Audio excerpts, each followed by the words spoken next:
you folks. And as luck would have it, the blue moon is out tonight. And that means my story is going to have more consarn twists and turns than an old mountain road. Now this mountain that you're sitting on, it's chock full of stories about the first settlers around these parts. But it's also been the subject of mystery and legend. Why, way back then, folks believed if you wandered out alone in the woods late at night, under that blue moon, well, you were likely to come across some strange, legendary mountain creatures of all colors and shapes and sizes. And you might even come across the powerful sorceress that watches over this entire mountain.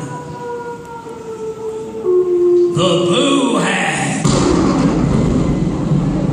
So I'm giving you all fair warning. Don't be wandering out alone on this night. All right, now, though, I reckon I'll tell you a little story about this old sawmill sitting all cattywampus in front of you. Might look like a rickety old ramshackle right now. But this old mill was once the center of industry around these parts. Sometimes, you can post on YouTube. Once in a blue moon, when things have a way of seeming, just the way they were.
Sir, you are standing in the way of a duly appointed agent of the United States Department of Internal Revenue. Adam. Uh-oh. Adam, It's the can you hold IRS. this? My hands are shaking. Adam, can you hold it? My hands are shaking. Revenue, you say? That's right. And I'm here to collect back taxes from that moonshine.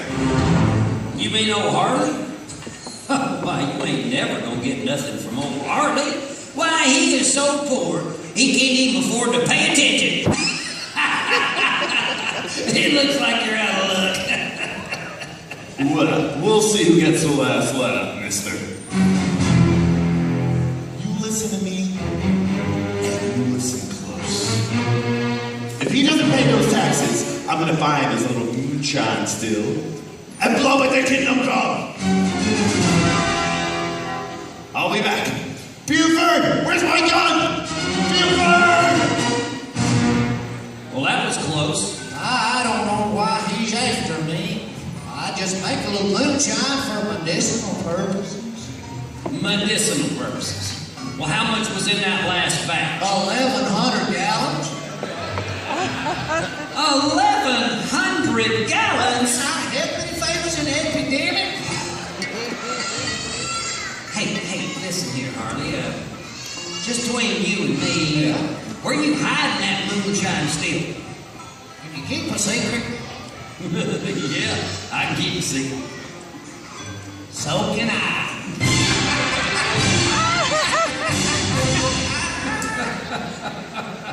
Well, something tells me we ain't seen the last of him. or of him either. We need to get back to this story. But listen, in order for me to tell it properly now, I am going to need the help of every single one of you folks sitting out there in the forest. You see, from this center line right here, all the way over to this side of the forest. Why, you folks is joining the family logging camp of the very first people that ever set foot on this mountain. A family called the McGregors! Everybody say, hey, McGregors! Now, the clan McGregor hail from the Scottish Highlands, which explains why they all settled at the very tippity top of this old mountain. Now, they were descendants of a great warrior tribe, and they're tough as nails, and twice as sharp. Ain't that right, all you McGregors? Now, from that center line right there all the way over to this neck of the woods, why, you folks is joining the family logging camp of the Wheelers! Everybody say, hey, Wheelers! Now, the Wheelers people come from England, and they were valley folk. So as you can figure, they settled in that holler halfway betwixt this mountain peak and the next one over. Now, these people had a powerful devotion to liberty, justice, and freedom. Ain't that right, all you Wheelers?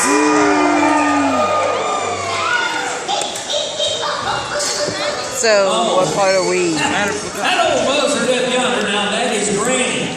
Now, she don't rightly belong to either family, but she's been around these parts as long as anybody can remember. Everybody say, hey, Granny! Hey, Granny.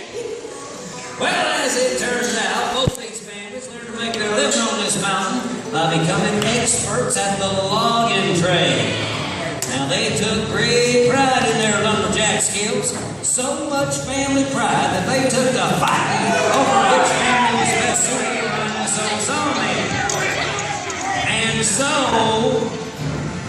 And so a great lumberjack competition was held to prove once and for all which family was best, and the winner would claim that sawmill for their very own. Now, this competition was legendary. It all started with a lumberjack event called Springboard Tree Topping. So you guys would be over there. Jump on top of these springs. Maybe would be the middle. Tree. So what family would he be? Would be declared the winner. Who would he be?